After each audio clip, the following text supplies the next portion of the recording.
नमस्कार साथियों, आज दो बहुत महत्वपूर्ण मुद्दों को लेकर हम आपके बीच उपस्थित हैं। पर उससे पहले मैं आप सबको नववर्ष की, आपके परिवार को, आपके सब दर्शकों और पाठकों को शुभकामनाएं देता हूं और उम्मीद करता हूं कि नया वर्ष आपके लिए नई खुशी, सुख और समृद्धि और अच्छी सेहत लेकर आए। और ओमिक्रॉन वायरस के चारों ओर फैलाव के इस वक्त में मैं आपकी अच्छी सेहत की भी शुभकामनाएं आपको देता हूं। आज हम दो बड़े महत्वपूर्ण मुद्दे लेकर आपके बीच में उपस्थित हैं। भारतीय जनता पार्टी और प्रधानमंत्री नरेंद्र मोदी जी द्वारा नियुक्त किए गए राज्यपाल महोदय सत्यपाल मलिक जी और प्रधानमंत्री मोदी जी की जो बातचीत हुई, जिसका खुलासा सामने आया है, उसने पूरे देश को स्तब्ध कर दिया है।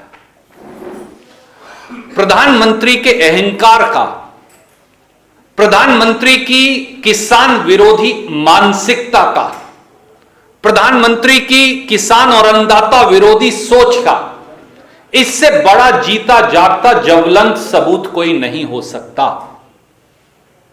मोदी जी को अब सामने आकर बताना चाहिए कि क्या उन्होंने गवर्नर सत्यपाल मलिक जी को देश के अन्नदाता किसान को अपमानित करते हुए अहंकारी तरीके से यहां तक कह डाला कि अगर किसान मरे हैं तो क्या ये भाजपा या मोदी के लिए मरे हैं। देश के अन्नदाता किसान दिल्ली की सीमा पर न्याय की गुहार लगाते हुए दम तोड़ रहे थे और मोदी जी चंद पूंजीपतियों की दुकान चलाने की बिसात बिछा रहे थे। आदरणीय मोदी जी, ऐसा अहंकार, ऐसी किसान विरोधी सोच और ऐसा किसान विरोधी रवैया जो नरेंद्र मोदी जी और अमित शाह जी का सामने आया है, यह शायद इस देश के 75 वर्ष के इतिहास में किसी प्रधानमंत्री का नहीं आया।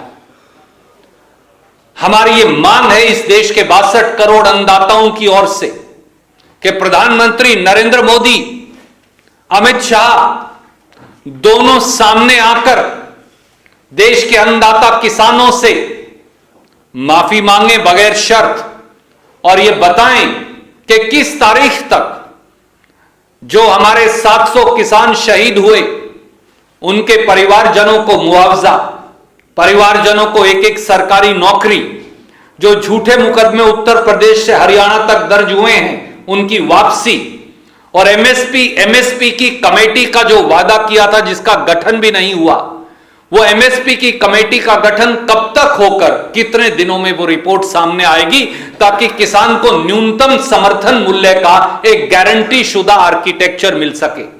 हमारी ये मांग है कि कमेटी अगले 24 घंटे में पूर्णतः गठन हो और 30 दिन के अंदर उसकी रिपोर्ट आए। दुर्भाग्य है देश का कि जब देश के प्रधानमंत्री ही इस प्रकार का असंवेदनशील, इस प्रकार का किसान विरोधी मानसिकता का परिचय देंगे और पूंजीपतियों के नुमाइंदे के तौर पर काम करेंगे, खेत और खलिहान को बेचने के लिए षड्यंत्र में शामिल मिलेंगे, जैसा गवर्नर सत्यपाल मलिक ने कहा है, तो इस देश की खाद्य सुरक्षा की रक्षा कौन करेगा। और मोदी जी, वो 500 किसान आपके लिए नहीं मरे, वो ना भाजपा के लिए मरे, वो किसान जिन्होंने अपने जीवन की आहुति दी, वो दी देश की खाद्य सुरक्षा के लिए। उन्होंने जीवन की आहुति दी देश के 140 करोड़ देशवासियों के लिए। उन्होंने जीवन की आहुति दी न्याय और अधिकार के लिए। और अगर कोई प्रधानमंत्री इसका अपमान करेगा तो वो पाप का भागीदार भी होगा और उन्हें फौरन बगैर देरी के माफी मांगनी चाहिए।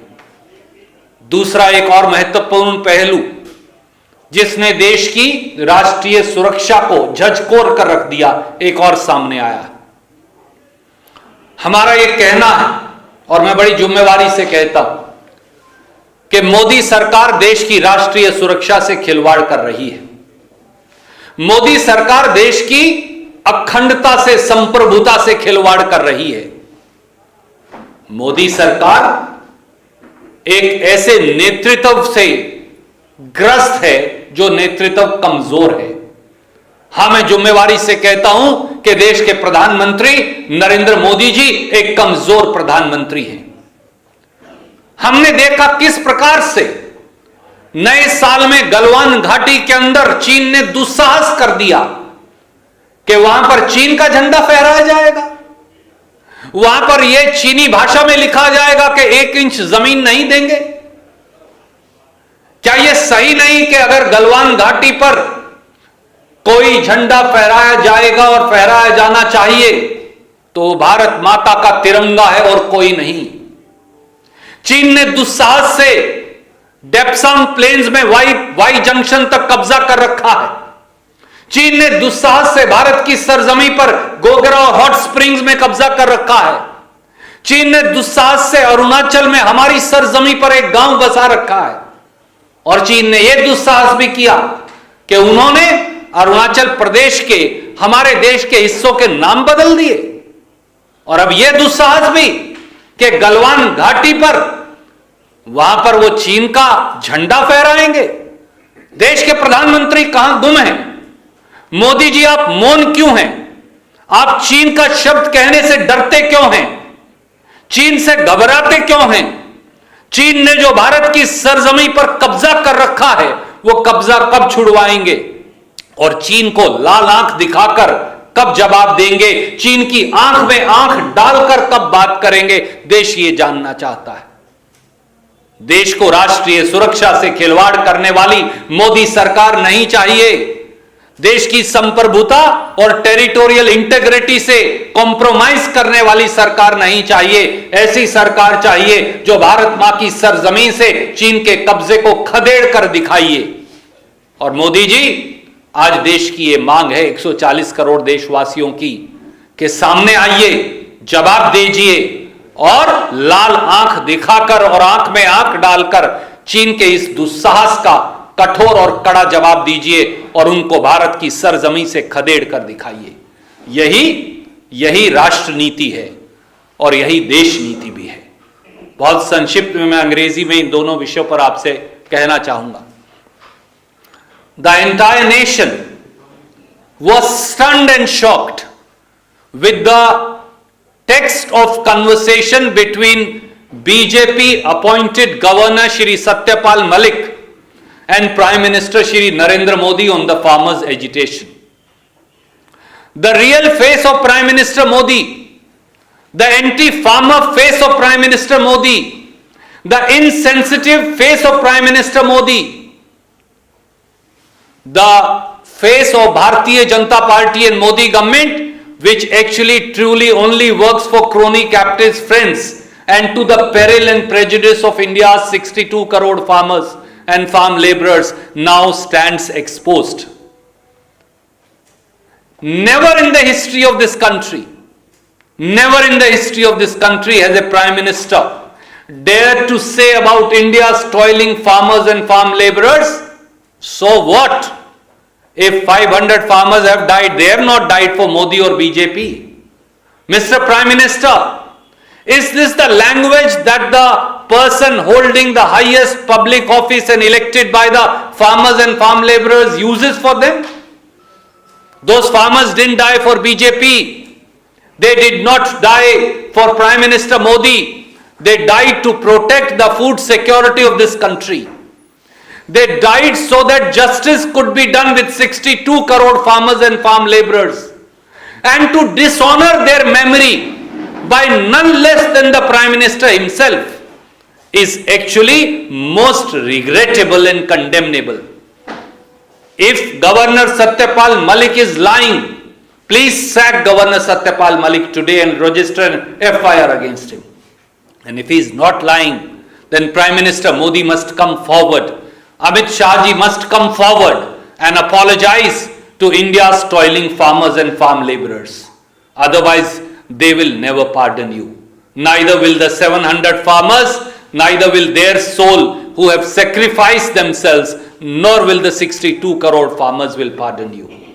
And Mr. Modi, we demand that today, please come forward and announce compensation for next of kin of each one of the 700 farmers. announce a government job of Government of India for them.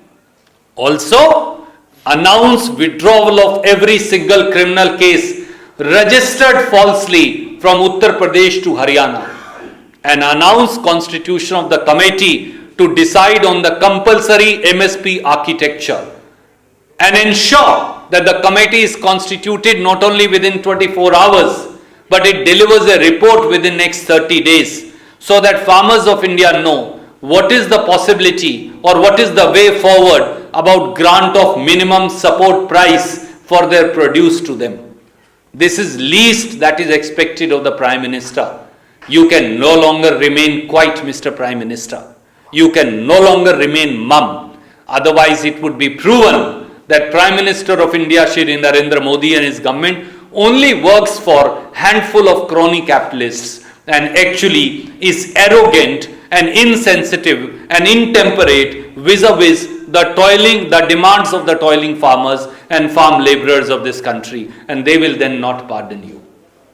There is a second important issue, my friends, and that issue relates to national security and territorial integrity of India.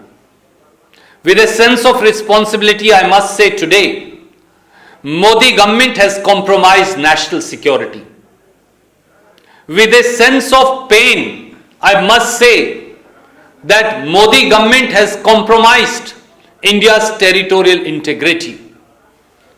With a sense of dismay, I must say that we have a weak-kneed Prime Minister in Prime Minister Narendra Modi. Why are you not rising up to the gauntlet that China throws at us, Delhi?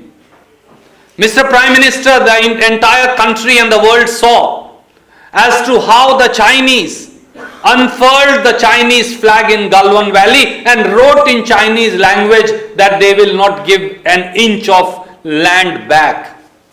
How dare China?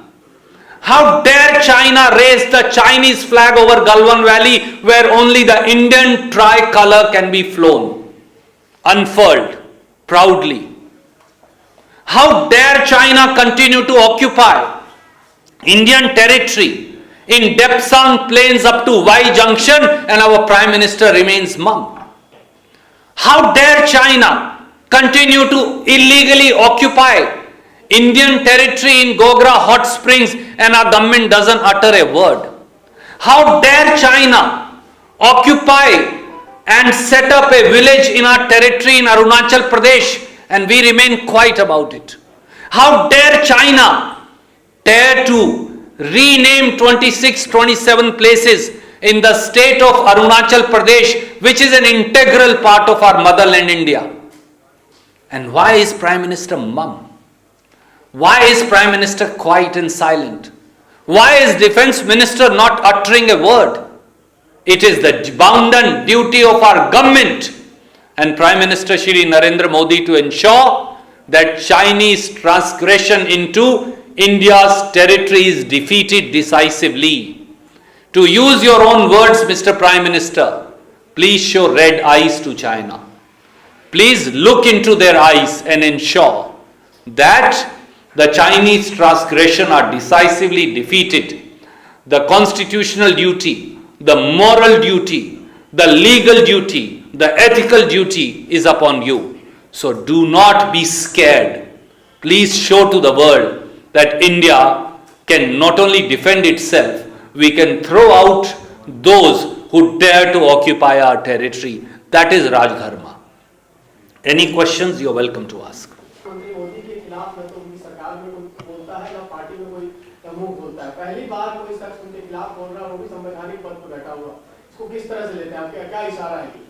आदरणीय मित्र सच्चाई बयान कर रहे हैं मोदी जी के खुद के राज्यपाल।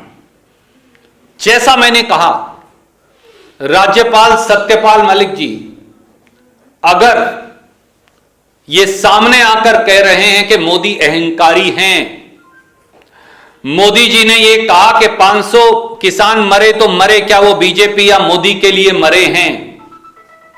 अगर मोदी जी ने अपने ही राज्यपाल को यह कहा कि किसानों की मांग को वो मानने को तैयार नहीं, अगर मोदी जी ने अपने ही गवर्नर सत्यपाल मलिक जी को यह कहा कि वो किसानों की जायज मांगों के प्रति संवेदनशील ही नहीं, तो क्या यह नहीं दिखाता कि देश के प्रधानमंत्री का चेहरा ही किसान विरोधी है, उनकी सोच और मानसिकता ही किसान विरोधी है, उनका रास्ता ही किसान विरोधी है? क्योंकि मोदी सरकार सिक्कों की खनकों में अंधे होकर चंद पूंजीपतियों के लिए काम कर रही है, देश के 62 करोड़ अन्नदाताओं के लिए नहीं। इसीलिए मैंने कहा, हम चैलेंज करते हैं, चुनौती देते हैं प्रधानमंत्री जी और मोदी सरकार को, अगर गवर्नर सतपाल मलिक गलत कह रहे हैं तो उन्हें बर्खास्त करिए, और अगर वो सही कह रहे हैं तो प्रधानमंत्री और अमित शाह जी का किसान विरोधी, मजदूर विरोधी, खेत मजदूर विरोधी चेहरा देश के सामने है। प्रधानमंत्री को सामने आकर माफी मांगनी चाहिए। इसी का एक दूसरा पहलू भी है जिसमें अमित शाह के बारे में कहने उन्होंने पीएम के लिए क्या कुछ पहलू के बारे में ये जो सतपाल मलिक जी, प्रधानमंत्री मोदी जी और सतपाल मलिक जी और अमित शाह जी की बातचीत जो सार्वजनिक तौर पर उन्होंने आकर बताई है, वो ये दिखाता है कि ये सरकार किस प्रकार से तानाशाही तरीके से सिक्कों की खनक में अंधी होकर कुछ चुने हुए उद्योगपतियों की दासी बनकर काम कर रही है। देश के लिए नहीं, चंद उद्योगपतियों के लिए ये सरकार है, उन्हीं के द्वारा निर्मित सरकार है और उन्हीं के लिए काम कर रही है, और देशवासियों का खून चूसने वाली सरकार है। जिस प्रकार का विरोधाभास एक राज्यपाल, एक गृह मंत्री और प्रधानमंत्री के अंदर भी नजर आया, जिस प्रकार का अहंकार और जिस प्रकार की अपमानजनक शब्दावली देश के अन्नदाता के लिए सामने आई, ये दर्शाता है कि अब इस सरकार को चलता करने के अलावा और प्रधानमंत्री को उनकी गद्दी पर शायद अब बने रहने का अधिकार नहीं रहा। इस सरकार को चलता करने के अलावा अब कोई रास्ता नहीं बचा। इसका जवाब भी देश के गृह मंत्री श्री अमित शाह को देना चाहिए, क्योंकि एक संवैधानिक पद पर बैठे राज्यपाल जिनकी नियुक्ति खुद नरेंद्र मोदी जी ने की और जो सीधे अमित शाह जी को रिपोर्ट करते हैं, यह बात उन्होंने कही है। अगर देश के गृह मंत्री ये मानते हैं कि प्रधानमंत्री की अकल मारी गई है, तो क्या यह नहीं बताता कि इस देश की सरकार में कितना विरोधाभास भी है और क्या कुछ गलत है? अगर देश के गृह मंत्री को ही देश के प्रधानमंत्री पर विश्वास नहीं और राज्यपाल के सामने दोनों देश के अन्नदाताओं को जिस प्रकार की अपमानजनक भाषा का इस्तेमाल करते हैं, यह दर्शाता है कि यह सरकार संविधान निर्मित सरकार तो कागज पर हो सकती है, पर यह सरकार संविधान के मुताबिक नहीं, पूंजीपतियों के सिक्के की खनक के मुताबिक चलाई जा रही है। बात इनसे ज्यादा आगे बढ़ रही लगती है। सुरक्षा सूत्रों के हवाले से मीडिया रिपोर्ट ये आ रही है कि पैंगोंग पे चीन अपनी तरफ की सही लेकिन एक ब्रिज बना रहा है, इस पे कांग्रेस पार्टी क्या? याद करिए, ऑल पार्टी मीटिंग में प्रधानमंत्री मोदी जी ने यह कहा कि कोई हमारे देश के अंदर घुसा ही नहीं। फिर अक्टूबर तक 13 राउंड्स की वार्ता किस लिए कर रहे थे? और जब पैंगोंग सो लेक के ऊपर हमारी जरजमी पर कब्जा कर लिया गया, तो दुर्भाग्य से हमारी सरकार ने हमारी जमीन के अंदर ही बफर जोन बना दिया, और हमने इसको एक नहीं अनेकों बार उठाया और कहा कि हम अपनी LOC, line of actual control, LAC जो है, उसको खुद पीछे कर रहे हैं। पर इसके बावजूद भी बाकी जगह से चीन का कब्जा नहीं हटा, और जिस प्रकार से समझौते के विरुद्ध अब चीन उस नो गो जोन के अंदर निर्माण कर रहा है, यह चीन एक और दुस्साहस कर रहा है और प्रवोक कर रहा है भारत की सेना को भी और भारत की सरकार को भी। पर भारत की सरकार चुप क्यों है? मोदी जी चीन से डरते क्यों हैं? मोदी जी चीन का नाम लेने से घबराते क्यों हैं? मोदी सरकार थरथर कांपती क्यों है? मोदी सरकार भारत की रक्षा करने में फेल क्यों है? मोदी सरकार हमारी संप्रभुता और टेरिटोरियल इंटीग्रिटी, हमारी सीमाओं की रक्षा करने में विफल क्यों साबित हुई है? कभी गलवान वैली, कभी डेप्सांग प्लेन, कभी डेमचौक, कभी गोगरा हॉट स्प्रिंग्स, कभी अरुणाचल प्रदेश, कभी चिकन नेक तक हमारे नॉर्थ ईस्ट के अंदर आए दिन वो दुस्साहस करते हैं। कभी वो आकर उत्तराखंड में हमारा पुल तोड़ जाते हैं। इस दुस्साहस का जवाब कब देंगे? या फिर ये सरकार चीन से लड़ने में असक्षम है और भारत की रक्षा करने में असक्षम है, तो सामने आइए और बताइए कि आप भारत की रक्षा नहीं कर सकते और गद्दी छोड़ दीजिए। राहुल गांधी जो है वो एक्सीडेंटल हिंदू हैं। राहुल गांधी खुद को हिंदू कह भी नहीं सकते। कांग्रेस के पूर्वज कहते थे हम एक्सीडेंटल हिंदू हैं। राहुल खुद को हिंदू नहीं कह सकते। राहुल केरल जाकर अमेठी के खिलाफ बोलते हैं। हम तो कहते हैं गर्व से कि हम हिंदू हैं। एक बात उसमें ऐड और है कि अमेठी प्लीज लोग अपनी बकौती समझते थे, ये कहना योगी का इस तरह का भाषा का इस्तेमाल किया। सच्चाई यह है साथियों कि आदित्यनाथ जी एक्सीडेंटल योगी हैं। मैं उन्हें राजनीतिक योगी भी नहीं कहूंगा क्योंकि वो योग का अपमान होगा। वो उस भगवे का अपमान कर रहे हैं जो भगवा हमारे साधु संत धारण करते आए हैं।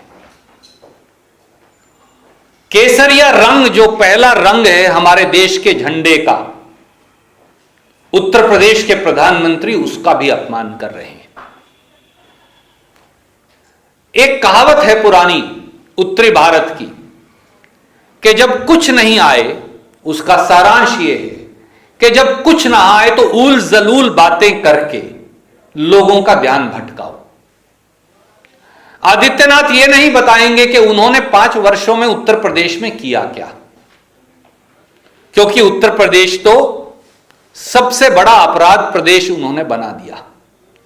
आदित्यनाथ ये नहीं बताएंगे कि उन्होंने उत्तर प्रदेश में कितनी नौकरियां दी, कितने नए पुल बनाए, कितनी नई सड़कें बनाई, कितने उन्होंने नए तरक्की के अस्पताल बनाए, कितने नए स्कूल या कॉलेजेस या विश्वविद्यालय बनाए, क्योंकि उनको वो बताने को नहीं। इसलिए वो हिंदू और मुसलमान के आधार पर विभाजन कर एक बार फिर अपनी चुनावी गोटियां फिट करने में लगे हैं। आदित्यनाथ जी, अगर आपको उस भगवे के आचरण की रत्ती भर भी ज्ञान होता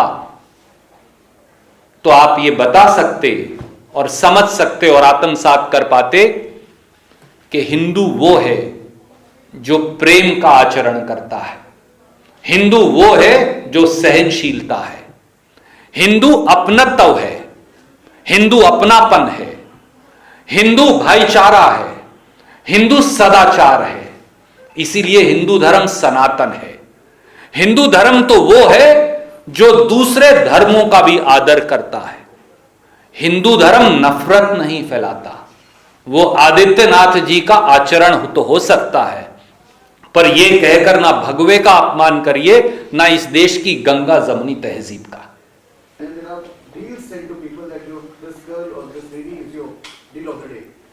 There have been complaints in the past as well, but there is no action as yet. This time round, Delhi police says some action will be taken, but then again, only words are coming in. All you say.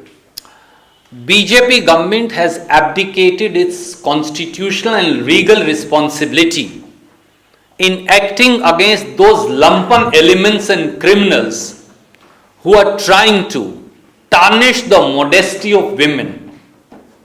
Can India's women be divided now or looked at from the prism of their religion or caste or region or color of their skin or the kind of clothes they wear? But that is exactly what is happening. Whether it is Muslim women or Hindu women or Sikh women or Christian women, women of this country are being targeted and their reputations surreptitiously tarnished by a section of people who have latent or patent support of those sitting in the citadels of power. But they forget that Nari abla nahi, women are not weak, women are India's power. And women define the course of history of this country, be it in the past, be it today, or they will decide it in future. And the day India's women rise in unison, those sitting in the citadels of power, as also those who are targeting them like petty criminals hiding behind various type of social media walls, will all be accounted for. So Mr. Prime Minister and Mr. Home Minister and various chief ministers who are directly or indirectly aiding and abetting these criminals by not acting against them, you must know that women of this country will no longer be persecuted and prosecuted or be typified. For that's a classical BJP mindset. And may I remind you, friends, we have Chief Minister of India's biggest state, Adityanath, about whom we were just speaking, who says women should not go out of their house unescorted unless and until accompanied by a man. That's a very Talibani attitude towards rights and liberties of women in this country. Another Chief Minister of BJP, Shri Manohar Lal Khattar, had infamously said, if women want freedom, they should walk around naked.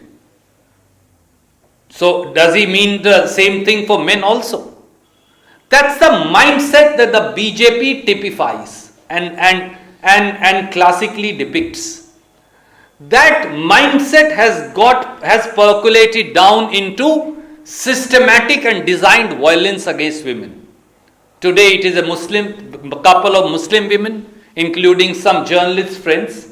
Tomorrow it will be some Christian women. Day after it will be some Hindu women. And this persecution and hounding against scheduled caste, scheduled tribes, minorities, poor women, they continue. But it will no longer be accepted. And time for the Home Minister of India, Shri Amit Shah, to abide by the oath of the Constitution that he took and act decisively against those criminals. Otherwise it will be known that there is latent support of Modi government to such lumpen elements. आदरणीय मित्र, इस देश में महिलाओं की अस्मत पर, उनके स्वाभिमान पर, उनकी स्वावलंबिता पर हमला बोला जा रहा है। क्या आप इस देश की महिलाओं को अब धर्म के आधार पर, जाति के आधार पर, क्षेत्रवाद या रंग के आधार पर बांट सकते हैं? जवाब नहीं में है। महिला, इस हिंदुस्तान की महिला अबला नहीं, हिंदुस्तान की महिला शक्ति है। वो देश की आधी शक्ति नहीं। उस हिंदुस्तान की महिलाओं ने हमेशा देश का इतिहास लिखा है, आज लिख रही हैं और भविष्य लिखेंगी। देश की महिलाओं को अबला या कमजोर मानने वाले लोग या उनके खिलाफ मुसलमान या हिंदू या ईसाई मानकर अपराध करने वाले लोगों को कहीं ना कहीं भाजपा और मोदी सरकार का प्रत्यक्ष या परोक्ष संरक्षण है। यह उस महिला विरोधी भाजपा और आरएसएस की मानसिकता को दर्शाता है जो उनके मुख्यमंत्री कई बार बोल चुके। आदित्यनाथ जी ने तो यह तक कह दिया था कि महिलाओं को अगर घर से बाहर निकलना है तो पुरुष के संरक्षण या सानिध्य में ही बाहर जाना चाहिए। शायद तालिबान भी इसी प्रकार की भाषा का इस्तेमाल करते आए हैं और शायद आज भी कर रहे हैं। एक और मुख्यमंत्री श्री मनोहर लाल खट्टर जी ने तो यह भी कह दिया था कि अगर महिलाओं को स्वतंत्रता चाहिए तो उन्हें निर्वस्त्र होकर घर से बाहर जाना चाहिए। जब चुने हुए प्रतिनिधि, सबसे बड़े प्रदेशों के बीजेपी के मुख्यमंत्री इस भाषा का इस्तेमाल करेंगे तो स्वाभाविक तौर से महिलाओं के खिलाफ अपराध बढ़ेंगे, क्योंकि वो सारी मानसिकता फिर नीचे तक जाएगी और उन लोगों को प्रत्यक्ष और परोक्ष तौर से सरकार में बैठे सफेद पोशों का संरक्षण मिलेगा। पर जान लें, श्री अमित शाह, जिनकी संवैधानिक कर्तव्य है कि वो ऐसे अपराधियों के खिलाफ निर्णायक कार्रवाई करें, या तो कार्रवाई करिए वरना यह साबित हो जाएगा कि इस देश की महिलाओं को आप प्रताड़ित करने वाले लोगों को प्रत्यक्ष या परोक्ष संरक्षण दे रहे हैं। धन्यवाद।